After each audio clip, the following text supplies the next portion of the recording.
Assalamu alaikum урматтуу мекендештер, саламатсыздарбы жалпы кыргыз журтчулугу.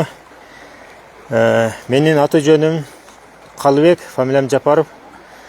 Биз бүгүн Баткен облусунун Кадамжай районунун Көк Тала айылында отурабыз да. Бул жерде мындан бир 10 күн мурун окуя болуп өткөн экен. Ушул үйдүн ээси аты жөнү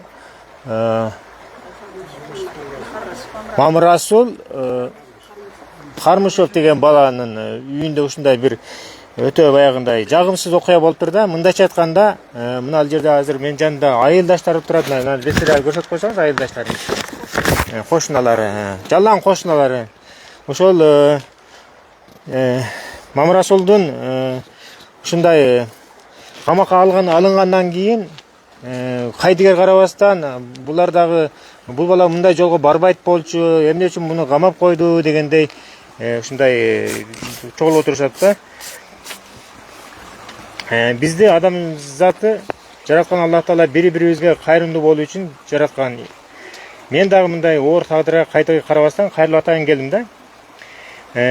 Бийлик, байлык, акча, күнүмдүк жыргап жашоо бул нерселердин баардыгы жараткандын бизге сыноо катары берген убактылуу гана нерсеси.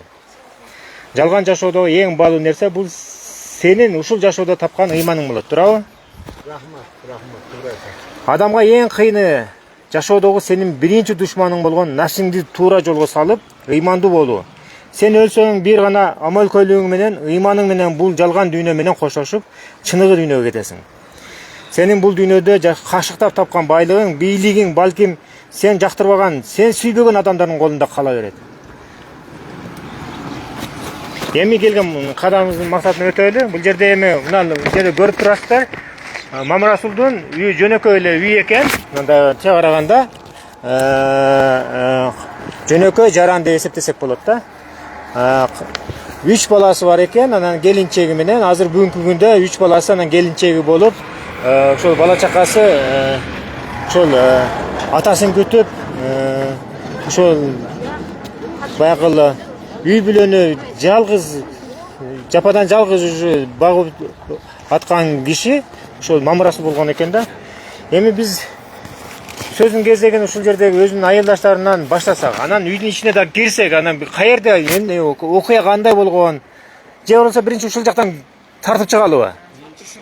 Тартып чыгалы, сиздер отуруп туруңуздар анда. Жүрүңүздөрчү. Ким көрсөтөт? Кимиңиздер көрсөтөсүздөр, келиңиздерчи. Баштам аягында болгон окуяны көрсөтүлөт. Мына биз азыр Мамырасулдун үйүнө кирип баратабыз. Бул жерде Мамырасулдун өзүнүн карындашы, мына жерде келинчеги. Келинчегинин атыңыз ким эле? Жазгүл, Жазгүл айым мына жерде. Айтсаңыз, сиздер бул жерге ошол кайсы число күнү болуп атат бул? 1-октябрь күнү бул корого саат 9-га жакын келгенде, эртең мененки 9-га жакын келген. Саат 9-га жакын ким келди? Курсан Ташбеков деген участковый. Курсан Ташбеков деген участковый келет. Эмне себептен келиптир? Алимент боюнча келдим деп айткан негизинде. Ана мен жолдошумду чакырсам, жолдошум укпай калып, ол жумушка шашып аткандан кирип сүйлөшөр деп алып киргенбиз, аны адам катары көрүп эле. Жолдошум сөрүдө тапчан төгүндө чай ичип отурган. Аны алып кирбестен туруп ошол жерден кетирсеңиздер болбойт беле? Эми биз мындай ой бар экенин билген жокпуз да. Эми жолдошум шашып аткандыга байланыштуу эле кирип жолгоганда кет дегенбиз. Андан ошол менен эле сөрүгө барып отурган. Мына сөрүдө, мына келели анда ошол сөрүдө келип, мына чарпая деп коет, сөрү деп коет, чай ичүүчү жайкы тапчан да, мындай эшикте. Бул жерде отурдуңуздар, Мына жерде жолдошум отурган. Участковый нерге эле отурган, Курсан Ташбеков отурган, а мен үйгө кирип, эки нанымды алып чыгып, бар тутканымды алып чыккам, кант барбы, май барбы алып чыксам, көп оора болбоң деди. Мен бурулуп чай койгом, буларга жаңы чайга даярдайын деп. Кийин эле ажатканага барып келсем болобу дейт. А мен бурулуп барсаңар болот десем, ит жокпу дейт. Анан ит жок десек макул деп турган, бул деле ит жок бара бер деди. Жолдошуңуз ит жок деп бара бер деди. Ооба. Мына жерде кадимкидей эле телефон ошо иштеги балдар менен сүйлөшүп эртерээк барайлы жумушка даярдана бергиле деген. Бул машинасында алып келет деп балдарды. Ошондон эле ажатканага барып, Жумушка жолдошуңуз каерде иштейт эле? марказда аэропорт деген жер бар, ошол дейт. Марказ деген айылда аэропорт деген жер бар. Аэропорт деген айыл бар экен. Эмне иш кылат эле? Ошо бирөөдөн эмесинде баягында сарайын алган экен. Сарайды ылайыны уруш керек экен, Устачылык кылат эле, устачылык кылат экен. Биз муну кичине туруп турсун, акча келип, биз заказыбыз келсин, анан огуча бекер отурбай иштеп турайын деген да. Анан макулдуу эле, ал жакка кетет. Мен Кадамжайда официант болуп иштеп аткам. Кийин эле ажатканага барып кеткен. Мен үйгө кирип кийинип чыгайын деп келгем. Жүрүңүз, мен анда ошол жака барайын. Ажатканаңыздар бул төр жакта экен, эменин коронун эң жогорку жагында экен да, төр жагында. Анан бул жол ажатканага кетет.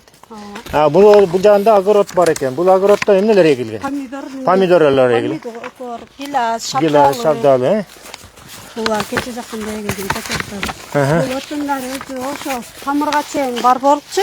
Бул отундарды сиз айтып бериңиз. Ошондан кийин биз отундарды бүт порядка кылганбыз. Ошо күнү дагы Ташбеков курсант айткан, любой адамдын эшигин таза болуш керек деп айтат да. Анан мен айттым, мени бул жакта эдим стройка болуп атат негизи. Биз бул жак менен занятость дагы. Биякта эч кимдин иши жок дедим. Биз эртең бул жакка сарайыбызды салабыз, анан порядкага түшөт деп Сиз айтат. жолдошуңузду камап койгондон кийин бул жерде ошондо сөздө келдиби ал? Жок, ондан алдын болуп аткан. Алдын болуп аткан. Ошол күнү болуп аткан. Кармаганга чейин болуп атат, Бул жактан келет эле ажатканага кирбедигин билбейм да. Көргөн жокпуз. Кайра эле келеткен дагы бул мана жерде дарактар болчу, мен кыйдырып салдым, бүт тазалап коелчу дагы не кылат деп. Бүт мусоркаларды өрттөп, мынтип жалбырак-жулбурактарды. Могу жерде дарак болчу, анан. Мына жерде дарактар өсүп турган экен да. Мына кыйылган. Мыналар да кыйылган. Бүт кыйып коюп, бияка койдук, ал жака жыйдык. Анан о жерде коюлган жана чөп немеге чукурга. Нерде уже дарак бар да, тосулуп турат. Бул дарактарды эле тикен, мынандай тикендер. Энди элестеттиң, бул жерде бизге таң калыштуусу, бул жактан келет, биз эртең менен ажатканага барабыз, мисалы любой адам барып, анан келе айтканда жыт чыккан эмиш. Биз даже мерге келип колу менен ушалап жыттап көрсөңөр дегенде да жыты чыккан жок да бул нерсенчи. Анан сиздер ажатканага кеткен жолдон кадамдап көрөлүчү. Ушул жеринде атат да. 1 2 3 4 5 6 7 кадам 7 метр жерден жыт чыккан деп атат да эми ал. Анан жерден жыт чыккан дейт. Могу жерлерде да дарактар бар да, ал жак ошо эле көрүнбөйт да, сетка гана көрүнөт. Элестетиң, мындай сары чөптөр курап калган могу жерде. Анан могу тешиктен тооктор, иттер өтөт да. Өткөндө муну тешиктер турат. Силер дейт, одан өтө берип дейт, жол кылып алыпсыңар дейт. Бул жерде дагы бит мыйзамга туура келбеген сөздү сүйлөп атат. Анан эле кайра биз менен бирөөсүн чакырат. Бул формачан бир бала келет да ошол жерде турду. Наркы акыркы эмеси тергөөчүсү, алардын аттарын билбейт экен. Ошолор келге чейин турду. Биз кайра эле аркага карап кетебиз. Уже ушул жерде басканда дагы мойнуңузга алып кое бериңиз, сизге жеңилдик болот. Дедилер, анан жолдонушум ушул жерде туруп, уже токотор жерге жеткирди да кайра демик дали иштем тее берсеңиз добу чыгат го. Ошо эле алыңыз дей берсем бул да жиндик эле сөктү, участковойдучу. Дедим, мен эмне себептен алам деди. Мен аны кармабасам, мен тааныбасам деди. Мен билбесем, сен келип айтып атсаң, көрүп атсам, эмне максатың деди. Апарып камашпы, кама деди. Пешенеме жазганды көз көрөт деди. Башка вариантым жок деди. Мен сага актанганга деди, доказательством жок болуп атат деди. Десем, бизге бакырыңбаң деп Беков алынып кетти күйөөмө. Алында мен ошол жерде айттым. Мындай кылбагыла да дедим. Сиз басымың дедим. Ачып калдырбаң дедим. Силер дагы дедим, эмне заставить этип атасыңар буну дедим. Десем, жок эми, болгон эле факт да, өзүңөр деле алып койсоңор болот да деди. Нам биз келебиз, кайра эле сөрүгө отурабыз. Сөрүдө экөө отурушканда деле кайра кайталады ошо сөзүнү. Мойнуңузга ала бериңиз, жеңилдик болот деди. Ошол жерде, мына жерде жанакы жерден ошондо жана кичинекей таңгактагы чөптү таап атабы? Ошону таап. Ошону кайра көтөрүп келдиби буяка? Көтөргөн жок, ал ошол жерде турду, бир милициясы ошол жерде калган. Потом болот алар бияктагы иштери бүткөндөн кийин. Башка шериктерин чакырды, анан кийин чакыргандан кийин жана мойнуңузга алыңыз, балаң газан деп атат да. Анан могу жерде сөрүдө отурганда дагы айтты. Ака жакшына эле колдоносузбу деди. Мен сага жакшына түшүндүрүп атам да, кайра кандай түшүндүрүп берейин деди. Deydi, anан köyüm süylöy koydu. Ana men ayttım. Онтип засабат этпегиле дедим. Башта чөптү барып текшергиле. Колдонуңуз сөз дегенде бул тамекиге кошуп чегесизби деп атат да? Ооба, чегесизби? Күйөөңүз чегеби? Тамеки чекпейт өз күйөөм. Нас эле чегет. Анан арак деле ичпейт өзү негизичи. Кайра эле ошол жерге отуруп, эмнерде Мына жактан турсун. ошол Курсан Ташбеков отурган участкой, о жерде күйөөм отурган, ошондо деле мойнуңузга алып коюңуз, жеңилдик болот дегенде мен эмнерде туруп айткам да. Кошуналарды чакырайын десем, кошуналар кызычөсү салбагыла деди. Биз жөн эле алып барып текшеребиз, кое беребиз деп бизди басып аткан да.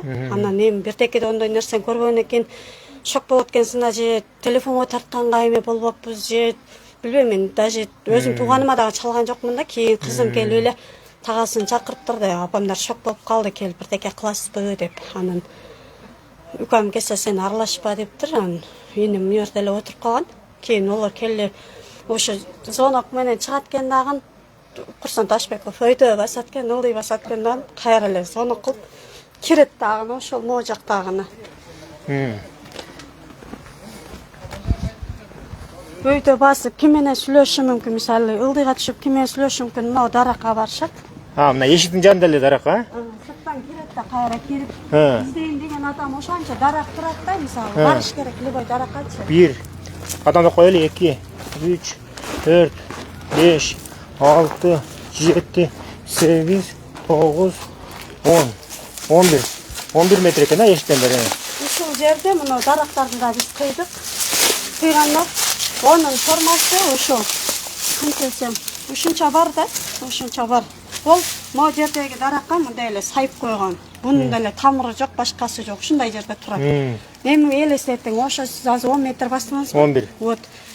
Кандай чыгышы мүмкүн? Бизге табышмак болуп атат да, өзү негизинде. Бул жактарыңыздар жабыкпы? Бул жактар жабык, адам өтө алда тикен да. Я, бул жак ачык экен го. Ачык болгон менен тикен да, бул кирсем о сырттагы дарбазадан кеткен, ар жакта дагы адам кетти дарбаза. Я, мындайынан бирөө коркусунан мындай жерден ашып туруп таштап коюшу мүмкүнбү? Бул ташталганга окшойт да, тикеле турат да. Тикеле турат. Демеге мындай эле жабыштырып койгон да. Эми биз кыйган. Ал эмне экен ал? Анын бирок формасы башкача болуп турат да, анын эмеси мыналарга эле окшоп кетет. Мен өзү негизи ушундай эле окшоттум. Өзүңүздөр деле сүрөттөн көрсөңүздөр болот аны. Үстүнө мишөктүн үстүнө салып атканычы. Кийин эле келип элестетип бериңиз, ошол жерден чыгат дагы.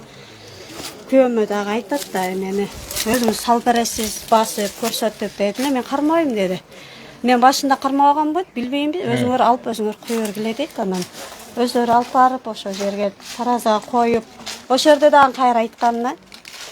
Кей кошуналарды чакырайлы, жок дегенде десек, кызычы салбагыла деп бизди басып атты да. Эми биз ончолук болушун билгенде баш бербей чакырмакпыз.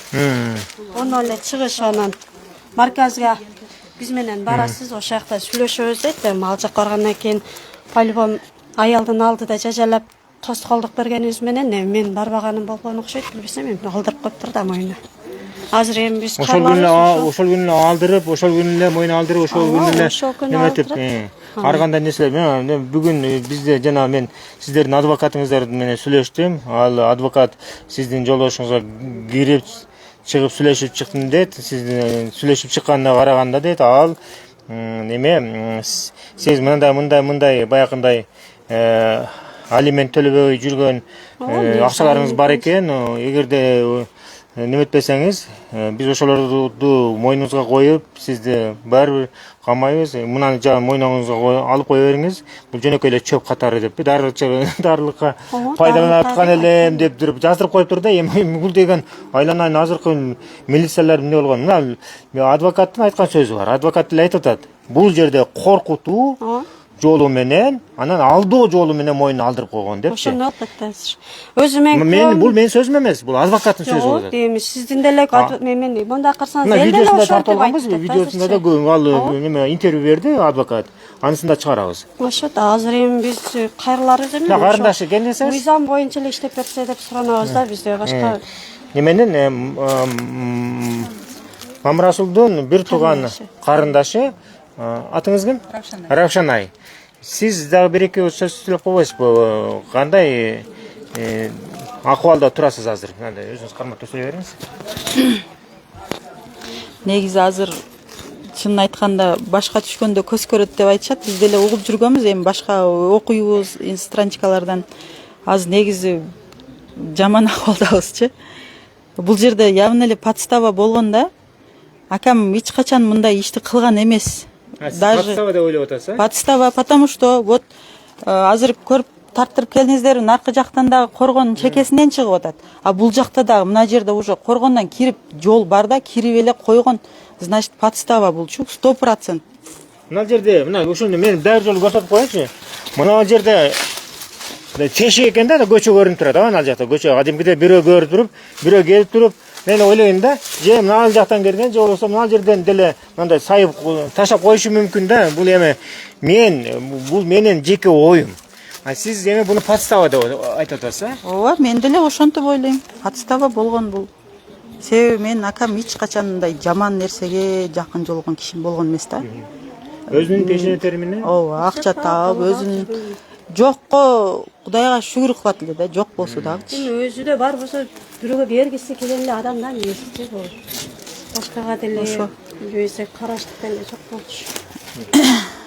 Ушуну эми буйруса териштирип ачыкка чыгат деген үмүттөбүз. Ооба, эми бизде баягы бүгүнкү күндө мисалы анал Россия Федерациясында ушундай машинасыңыздан кетип аткан, эгерде кайсы бир водительди сындыргым келет десе, акчага машинасына салып коет экен, же болбосо короосуна таштап коет экен, ушундай нерселер бул Россияда болуп келген.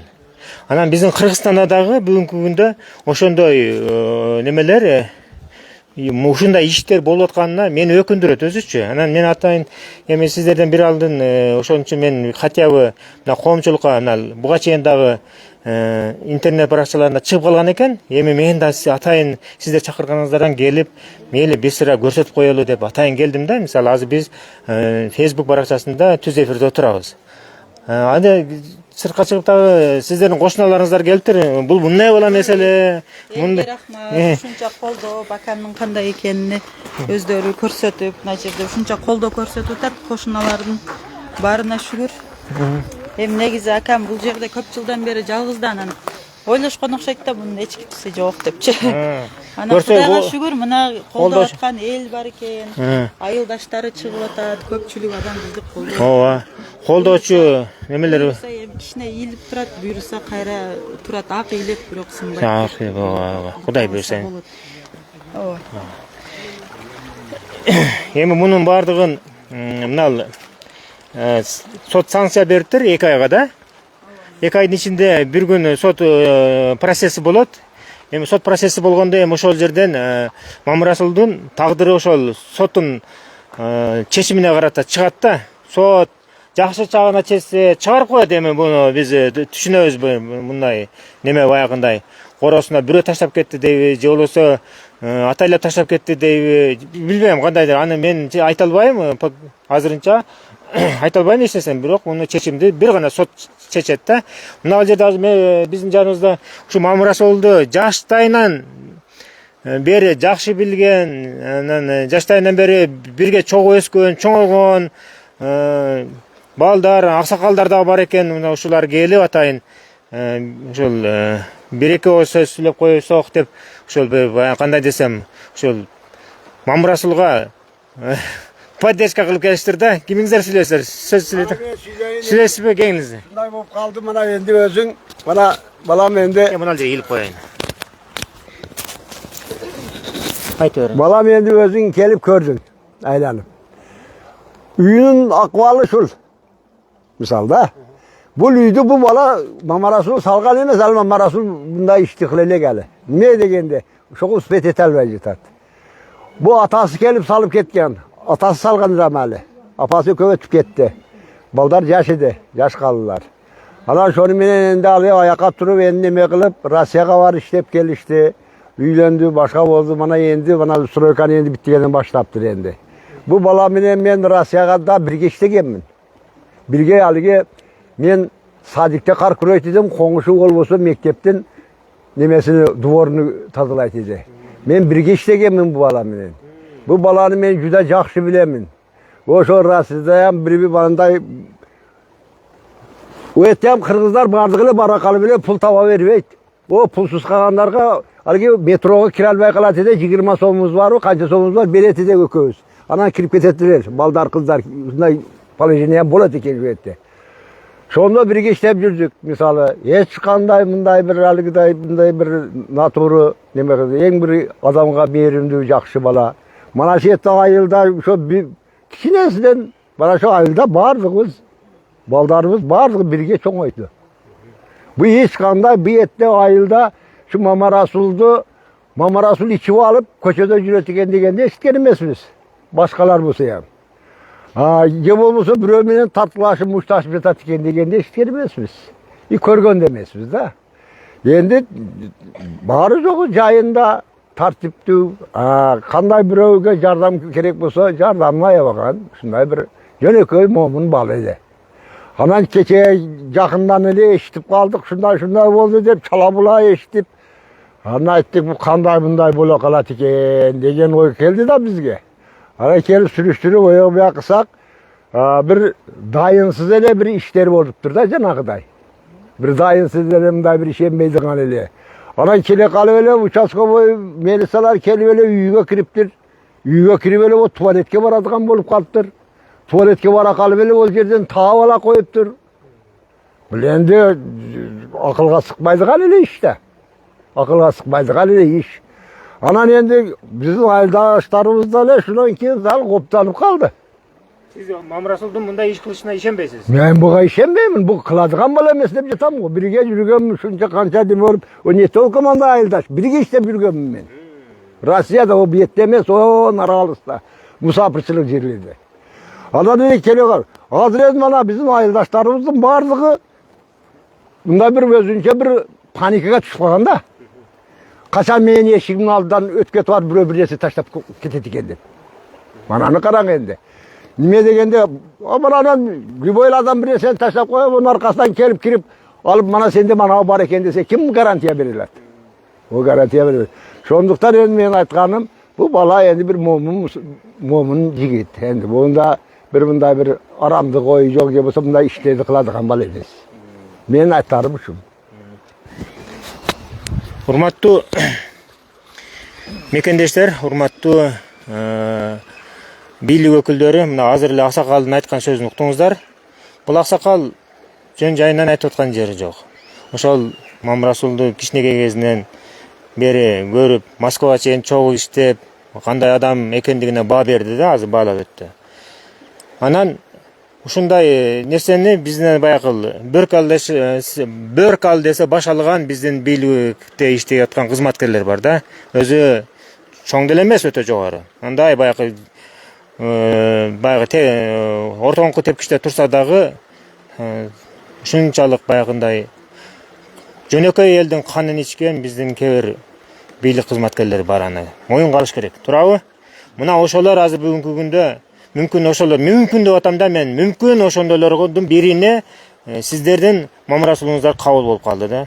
Эми бул жерде бир Кудай билет, анан кийин бир Кудай билет. Эртедиги кештер бунун дагы акыйкаттуулугу, адилеттүүлүгү чыгып калар. Сот азыр сот системасы деле жакшы иштеп атат азыр. Сот адилеттүү чечим чыгарып берсе, бул эртең эле Мама Расул дагы өзүнүн бала чакасынын балдарынын алдына жаркылдап жайнап келип, тамагын ичип, чайын ичип дегенде маңдай теске отуруп калат. Сиздер менен биргеликте жүз көрүшүп калат, Кудай буйрса. Эми бул деле бир баягы биздин азыркы биз бардыгыбыз конституцияга, мыйзамга баш ийебиз. Ошонун негизинде бул бардыгыбыз ошол негизинде жашайбыз да. Эми мыйзамга баш ийүү бул башка кеп да. Анан мыйзамды одоно бузуп, анан же болбосо жанакындай биздин өзүбүздүн кээ бир чиновниктерибиз бар. Кызмат абалынан кыянаттык менен пайдаланып дегендей жолго баргандар да бар. Бирок жакшы иштеп аткандар да бар. Мисалы мен азыр эле сиздерге айтып өттүм. Мына жогорку сот абдан сонун жакшы иштеп атат азыркы жогорку соттун председатели ким? Медер Сатиев деген. Же болбосо дагы УКМК кызматкери Камчек Кыдыршаевич абдан жакшы иштеп атат. Карап жөнөкөй элдин көйгөйүн көтөрүп. Ошол менен биргеликте мына президентибиз деле Садыр Нуркожоевич абдан жакшы иштеп атат. мамлекетибиз мына өнүгүү жолуна түштү да. Эми ушундай өнүгүп кетип аткан кезде анан билбейм, мына жерде деле мен азыр өзүмдүн деле ошол участковый милицияга бере турган суроолорум бар. Эмне үчүн сиз ордер менен биринчи келген жоксуз? Уруксат жок. Мейли кирип адамгерчилик менен киргизген экен. Анан киргизгенден кийин ушу жыттанып атат деп эле баягы короону баягы немени багарлап кеткени менде таң калыш болуп атат да, өзүнө дагы жолугуп бир сурап көрөйүн деген ой менде дагы болуп атат. Азыр бир сиздерден кийин мен ошол жака барам го, Кудай буйруса. Эгерде Мамрасул дейм да, ким эле участковый милиционеринин Ташбеков ким эле аты? Курсан да? Курсанга барып жолугабыз. Курсан Ташбековго барып жолугабыз, Кудай буйруса. Дагы мына жерде ошол Мамрасулдун кошуналары Сүлейм деген агайын эжекелер барбы? Келиңиз эми. Ажы эжекебизби? Ке отуруп эле сүйлөй бериңиз. Отуруп алыңыз, сиз отуруп сүйлөңүз ушу. Жашыңыз канчада? 73-ке кирдим. 73-ке кирдиңиз. Сүйлөй бериңиз. Бул ушул Мамрасулдун ушундай иш кылышына сиз ишенесизби? Мен ишенбейм мындай кылышка. Бул эми карапайым эле адам. Көрүп отурасыңар, атасы жашаган үйдө жашап атат. Энди мана үйдү оңдоп. Бул эми жөшү жок да, сөктү. Чайнаса тишпиши сынабы дейм да, ошол сурагандарды. Айтыр, сүйлөй. Ошо анан мо келиним ыйлап атат. Бу келини анакта шоякта шол нерсе болсо, шол жаман нерсе. Атын билбеймин, ошо болгон болсо, Мамрасул менен мана келин айтат, оякта ит бар. Же болсом төлөтүбүз түшүп кеткен, оякка жөнөтпөйт деди да. Шо барганыга таң калып атам да, шо барып, шоякка барып, шону таап келгениге таң калып атам. Кантип шоякка барды? Неге барды оякка? Кантип таап алды дейм да муну. О, бетаныш адам болсо, ичи ооруп кеткен билме бала дейм да, энди көбүрөөк жеп. Эми бул жерде да сиз күмөндөп атасыз да ушинтип, ошол милиция кызматкерин, жанагы участковойду. Күмөн сырап атамын. Санап атасыз эми. Енді шо кантип шойтта болса жөнөтпөйт да. Мисалы үчүн бул келин жөнөтпөй шойтта шону нерсе болсо, бул келинам жөнөтпөйт. Мамрасулам оякта туалет жок, биз жокпуз дейт. Союз мезгилинде билесизби? Мой милиционер меня защищает дейт эле. Менин милициям мени коргойт дейт эле да. Анан ушундай баягындай эгерде кимдин короосуна туура эмес чөп өсүп алган болсо, келип предупреждать этет эле. Союз мезгилдеринде мисалы билбейм, мына Токтогул районунда ушундай кара курай деп коет экен, көбөсү чыккен. Ошондо ал кезде биз жаш кичинекей кезебиз эле. Мындай корооңорго кара курай өсүп калды, же болбосо тиги биякта кара курай бар экен. Ошону жулуп жок кылгыла деген иштерди, түшүндүү иштерин милиция кызматкерлери Түшүнүш керек. айтат эле да. Айтыш керек. Анан азыркы кезде болсо мындай сәл бир айылды чочуп туруп эле анан кийин сиздердин баарыңыз чочуп калдык деп атпайсыздарбы? Чочуйбуз анан кийин, ой бизге ham кеп калабы бул курайын көтөрүп деп. Жок, ана ошо таң калам да, ону шетте оргон болсо тагини келип көрбөй билер, ошо оргон жерде мужбут бардыр тамыры. Шо келип көрсүн, чукулап көрсүн дейм да. Эксперттер бар да эми шолорду текшерген. Жок, ал Баткен облусунун ички иштер башкармалыгынын жанагындай маалыматы боюнча бул кургатылган деп атат да, кургатып аткан жеринен деп атат да. Кургатып, мисалы сиз же мен сиз экөөбүз кургатып аткан жерибизден милицияны кармап алып атат да, ушундай жерден кармап алдык деп атат да. Кургатып аткан экен депчи. Эми мен эмнеси болсо дагы мындай балекет сиз экөөбүздүн башыбызга түшпөсүн. Ошо милициянын да башына түшпөсүн. Түшпөсүн огоям. Бул дүйнөдө бул өзү хадис Курандарда келет. Кимге жамандык кылсаң, ал жамандык өзүңө келмейинче сен бул дүйнөдөн өлбөйсүң дейт. Шо таң каламда кантип эле шойка барып эле шону таап келип эле. Келип о баланы эч кимден неме кылбайлык барып камап коет экен дейм да. Эми ол ошол алган жерди шойтта келип текшерсин дейм да, шойтта мужбут бардыр тамыры. Келип текшерсин шону тагини. О каяктан болуп? Ал жерде дарак өсөт экен, көлөкөй жер экен. Анан каяктан өсөт ал жерде? Апа азыр эле көрүп келдик биз. Ойте жок бекен ойте? Жок. Азыр сиздер өзүңүздөр деле барып көрсөңүздөр болот. Көрөсүздөр, жүрүңүздөр көрүңүздөр. Көрүңүздөр кайерге коюлганы, кайерге таштаганы. Мына келин Мамрасулдун келини айтып берет сиздерге. Bu kelin aytdı, biz bardık, bu şunda kıldı, bu bittasını o yaktan aldı, bittasını bu yaktan aldı dep aytıp atat. Ал жерде өсө тургандай жер эмес, мындай даже мындай баягы дара өскөндөн орду турат да. Анан кичине өзү дагы ошондон кийин даракты кыйып, ушул жерден дагы неме участковый ага чейин да айткан экен, дарактарды нерде кыйылып тазалап туруш керек экен депчи. Сизге ошол сөздү, ошол окуя биринчи октябрга чейин участковый келип айтты беле? Иштеке деп келип айтканыбыз да. Бул жерде азыр паспорттук режимде 15 күн алдын болуп атса, анан бул өйдөдөн келип эле алимент боюнча кирип, кантип эле ол жака өтүп калат дагы. Даже Ошол бери келиң. Сизге отурсаңыз мындай. Сизге участковый келип, ошол күнү жанагы дарактардын орду таза болуш керек деп айткан беле? Ошол күнү айтты, негизи деди, огород таза болуш керек эле деди. Мен айттым ошол жерде, кимдин огороду таза экен дедим. Мен өзүм Москвадан кече 2 ай болду келгениме, 2 айда болуп тол элек дедим. Биз келип эле ушу кыш күчкө чейин дубалды тургузуп алайлы деп ушу менен элекпиз дедим. Десе мен айттым да, бул деген огород вообще-то бардак деп ошентип атпайбы. Сиздер эгерде ушундай жаман иш менен иштегениңиздерде аны милицияны киргизбете элеңиздер же киргизбете элеңиздер дейм. Эми любой адам дейм да. Эми жаман оюңуздар жок, жакшы эле ой менен киргиздиңиздер да, туурабы? Ошо да биз эми жакшы эле ой менен киргизгенбиз дагы. Жакшы эле ой менен апалар. Кимдер сүйлөйт? Жайып атса. Айтыңыздар. Келиңиз апа, сиз айтасыз, сиз сүйлөйсүзбү? Отуруңуз. Айтыңыз. Менен Мамарасулдун жакын коңшусу боломун. Şu Mamarasuldu kiçinesinden beri bilem, ata-enesini ham bilemin. Bu bala şu ata-enesini tartını körgön ele jakşınakay bala. Kiçinesinden ele jakşı çoğuygun. Bunu biz hiç mınday iş kılat dep oylaboybuz. Daim iştegenler ak iştep, ak yaşap kelatat şul vakitçe. Siz kayerде koşunasınız? Berden Anan mana abi meniki. Ana kök darvaza. Kök darvaza, üçüncü ha? Üçüncü meniki. Mına koşunası var mı mına koşunası?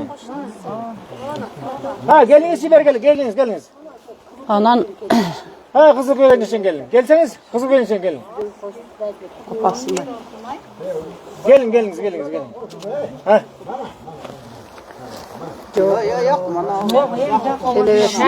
En yakın koşunası. Canlı var, canlı. Mına en yakın koşunası Raşanay bu Mamarasul'un en yakın koşunası. Бул акамдын эң жакын кошунасы, анан менин классташым болот. Sizin klassdaşınız болобу? 11 жыл экөөбүз бир партада отурганбыз.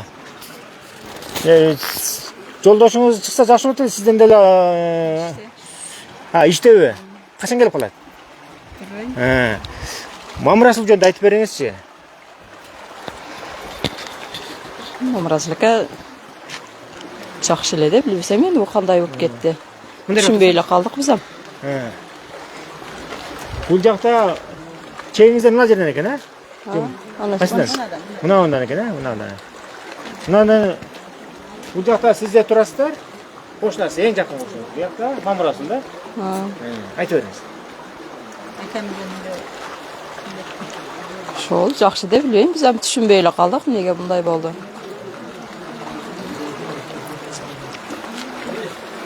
Мамырасул кайсында кандай киши эле? Жакшы эле көрүнөт, жакшы эле. Ушундай жолго барат деп ойлойсузбу? Монту ойлобойт элек. Ойлойсуз, Билбейм эми. Аты жөнүңүз ким? Канагүл.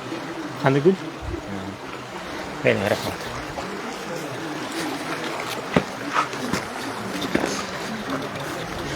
Бул эң жакын кошунасы экен, ошол жолдошунун аты ким? Шайырбек деген бала экен. Жолдошу Шайырбек келсе дагы андан дагы мындай кечирээк келип видео кылабыз. Мындай прямой эфир кылбасак да видео кылып алып, аны дагы жарыялайбыз. Буга чейин да биз Мамырасулдун адвокатынан видео кылдык. Аны дагы биз мындай мүмкүн комментарийге жарыялайбыз. Же болбосо өзүнчө видео кылып чыгарабыз. Ал дагы өзүнүн укуктук баасын берет, ошол жерден угасыздар. Абалар, дагы сүйлөй тургандар барбы? Келиңиз агай. Мына жерде бизде баягы ушул айылдын аттуу баштуу аксакалдарын бери ушул мугалим болуп мектепте да иштейсиз да? Мен пенсионермин азыр. Азыркы учурда пенсионер экен. Ушул агайдагы агайга микрофонду берсек, мына сүйлөй бериңиз агай. Урматтуу айылдаштар, мына бир нече күндөн бери биздин айылда, биздин көчөдө Коңуш колоңдун мындайча айтканда коркпой үркпөй айтканда тынчтыгы бузулду да энди. Себепке бол ушу Мамарасул укабыз камалып калды. Онун себептерини, onun anıktığını, çındığını, tura emesligini tiyişeli organlar, tiyişeli hizmetkerler anıktaydı. Onu biz bir nesi dey albayız. Birok Mama Rasul jönünde biz toy topu, ısık soğuk maraka degendey köçögö жүрүш турушта жакшы бала, bir мындай арак ичкенин көрбөдүк, бирөө менен мушташканын көрбөдүк, или дагы bir хулиганство bir нерселерге илешкенин көрбөдүк. Жакшы бала деп билебиз. Анан мен ол кече дагы bir журналисттерге интервью бергенмин. Ошондо ички үй бүлөсүдө кантип жашайт, ким менен жашайт, эмне чайнап жейт, эмнени пишират, аны мен билбейм мисалы үчүн. Тышкы жүрүшү, айыл ичинде жүрүштү бир жакшына бала эди.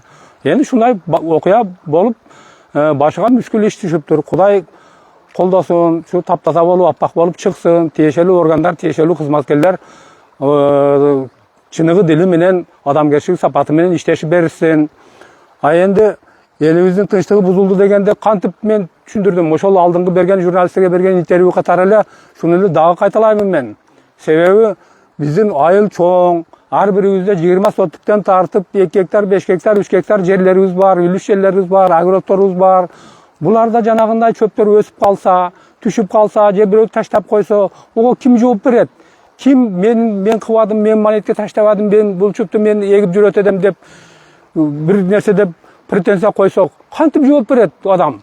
Ошол үчүн коркунуч пайда болуп калды. Коркунуч деп айтам мен муну. Ошондуктан биздин элдин тынчтыгын сакташ үчүн тездетип ушул окуяны, ушул Мамарасулдун ишини элге жарык кылып тез билдирсин. Тиешелүү адамдар, тиешелүү кызматкерлер өзүнүн милдетин аткарсын тездетип. Анан 2 айга камадым деп 2 ай 4 ай деп эле жүрө беришпесин.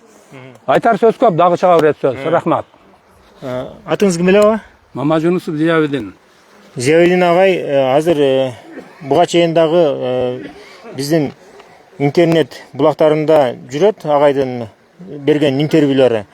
Анан ошону көрүп жана Ташбеков Курстан участковый милиционер, ушул жерде айыл өкмөтү милиционери агайды да чакырып алып, анан сиз ушундай тигиндей деп кичине сизге критика айткан окшойт да? Endi onu men kritika demeyim. Pomnun начальниги çakırdı telefon menen. Pomnun начальниги men kelip ketting markazga dedi. Bardım, oşol 15 minut 20 minutda jetip bardım. Barsam Kırgızstan boyunca eldin tınçtığını buzdunuz. Sizin neye uykunuz kelbeyt? Sizin kim uykunuzu buzup jatat? Eğer uykunuzu buzganlar bolsa biz jazalaylı başka kılalı dedi. Men uykun buzuluşka sebep uşul çöyrödө, şunda жашообузда, жерибизде, агоротубузда, или талабыбызда бир нерселер өсүп калса, бир нерселер ташталып калса, биздин балдар күнөөлүү болуп калса, мына ушул окшогондордон корком дедим мен дедим. Мен өзүмдөн коркпоймун дедим. А бирок бала чака, невре чевре, элдин бала чакасынан корком дедим. Ушундай бир карап эмне дейт, бир жаман окуя келип чыгышынан корком. Ошол үчүн ушундай деп сүйлөдүм дедим. Көрүңүздөр, урматтуу мекендештер, урматтуу бийлик өкүлдөрү, биздин жарандардын арасында мыйзамды сыйлаган, ушул аксакалдай мыйзамды сыйлаган, мыйзамды уккан адамдар жашайт. Ошон үчүн ушундай нерселер болуп калсаң корком деп атат. Мындай нерселерди биздин жанакы укук коргоо органдары буларга кайра коркпогула. Мындай нерсе деп туруп, эгерде чын эле ушундай иш болгон болсо, анда айтмакта, алдын ала келип туруп, мындай деп туруп түшүндүрүштерин айтмак. Азыр канча айылдын жүрөгүнүн ишин алып ушул жалгыз бир участковый милиционер ушундай коркутуп коюптур. Эми азыр адвокаты да айтып атат. Ал адвокат айтып атат, айыпталуучуну тиякта киргизип алып, жана клетканын ичинде. Ал жерде да коркутуу иштерин жүргүзүшүптүр. Коркутуу иштерин жүргүзүп, анан кийин алдашыптыр, анан кийин мындай кылып туруп кол коюп берип койсоң, сен ишиң тез эле бүтөт депчи. Ушундайларды токтотпойлу, урматтуу укук коргоо органдары. Жакшы, мына бийлик айыптан аракет кылып атат, бирок силер ошол бийликтин аткаруу бийлигинде отуруп алып туруп, анан кийин туура эмес иштерди жасасаңыздар, чындыгында биздин карапайым элдин тынчтыгын бузган болосуздар. Daha söyle turganlar var mı avalar? Siz söylesizmi? Mamarasuldu biz жақсы bileriz. Mektepte okutkanbız. Bizni жақсы okuculardan biri olgan bu. Жүрüş turuşu, münözü, özün alıp жүрüşü, ömrü jönököy bala olgan. Uşul jerde östü, uşul jerde çoңoydu. Mektepti uşul jerde бүтүrdü. Эми мына үйлөрдө ушундай иштер болуп калыптыр. Бул дагы бир канча күндөн бери немеси жүрүп атат окшойт. Сураштыруу иштери, ушул сураштыруу иштери жүрүп бүткөндөн кийин Кудай кааласа бул бир жагына акталып чыгат деген ойдобуз. Рахмат. Кыскача. Daha söyle turganlar var mı? Daha kim? Apa söyleyeyim dedi. Ki apaga berelçi. Ki aytыңыз чапан. Мен айтайын дедіңіз. Мен ушул жерде кошунасы болуп жашаймын. Анан эжекеси дагы боломун, окутканмын бул балдарды. Бул жерге келгенибизге азыр Кайсы предметтен бересиз? мен английскийден 15 жыл директор болуп иштедим. Бул мектепте 5 жыл директор болгом. Азыркы сүйлөгөн биринчи агайыбыз директор болуп иштеген, мен жолдошум болот. Экинчи сүйлөгөн агайыбыз бул дагы директор болуп иштеген. Экс директорлорбуз үчөөбүз тең. Жалаң эле бул жерде интернет турат. Мугалимдер көчөсү. Азыр жумушка кетишип көп мугалимдерибиз жок. Кошуналарыбыз жакшы, бардыгыбыз ынтымактуубуз. Энди бул бала жөнүндө айта турган болсом, жөнөкөй бала өтө эле. Өзүбүз окутканбыз. Мүнөзү дагы жоош. Мындай жөнөкөй деген сөз туура келет да, жоош бала. Бирок бир немеси угуу жагынан бир аз немеси бар. Сулук жагынан, Мен оюмча, угуусу начарраак. Каттуу сүйлөсөңүз угат. Жашоо турмушун азыр көрүп чыктыңыздар. Бул интервью берген кошуналарым айткандары бардыгы эле туура. Башка бир нерсени кошуп айтышыш биздин колубуздан келбейт. Себеби айыл жашоочулары деп айтылат. Жөнөкөй баланын башыга ушундай мүшкүл иш түшкөнүгө биз дагы кайдыгер карап неме кылгыбыз келбейт. Балдарыбыз бар. Эсен-аман кутулуп чыгып кетсин энди. Туурасын айтат. Корккондугу корккон болушу мүмкүн. Эч кимди айыптабайбыз биз. Ушул акыйкат чечип берүүсүнү суранабыз жогорку органдардан. Чындык болсун. Туура чечим беришке биз ишенебиз. Мына сиздер келип түшүндүрүп, жай сүйлөп айтып атасыздар. Ушундай сүйлөшүп айткан үчүн мына бардыгыбыз кошуналарыбыз колдойбуз. Сөздөрүн дагы колдойбуз. Калган сөздөрдү енді сүйлөөчүлөр болсо айтыңыздар. Жаңкыз. Эми мына жерде, мына ушул жерде бардыңыздар чогулуп калыпсыздар да. Бул жерде ошол Мамырасулдун жакшы көргөн кошуналары, айылдаштары экенсиздер. Мугалимдер. Негизги талабыңыздар эмне?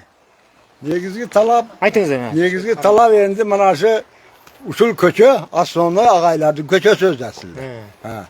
Бардыгы семейни эжеке агайлар. Бу жердеги балдардын бардыгы эле жакшы. Балдар? Бар. Энди бу Мамарасулга келген болсо, бу Мамарасул ошо балдардын арасында эң жакшысы эле. Энди биздин тилегибиз эле мана өдөгү чоңдорубузга инсап берсин. Шулар bir таза.